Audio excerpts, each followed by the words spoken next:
When you're dealing with multiple sentences, you may not actually need to engage with everything. So I'm going to actually highlight in pink this thing that I don't really want to pay attention to.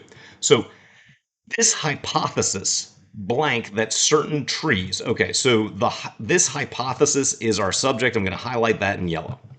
So this hypothesis in some form of suggest that certain trees, such as PS, survived without interruption or human intervention throughout the Holocene cannot stand. Researchers Michael O'Connell and Karen Malloy counter. Oh, so we've got another subject verb pair here in the middle of the sentence, unless other explanations can first be ruled out. Well, we know that these researchers are countering in the present tense. So that means that we don't want to have the past tense of suggested or has suggested.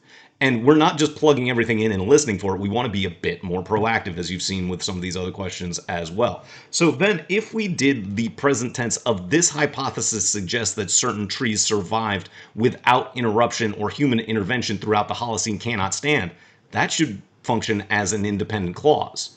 And so too should researchers Michael O'Connell and Karen Malloy counter. That's another independent clause. So if we use suggest, we actually create a run-on. What we need is the form suggesting that makes this into a descriptor the entirety before researchers. That makes it so that we only have one independent clause in between the two yellow highlights of researchers and counter. Again, I would want to read suggesting back into that blank to confirm narrative and grammatical cohesion without creating any sentence fragments or run-ons. But at this moment, for the purposes of this video, we will click back to number 18.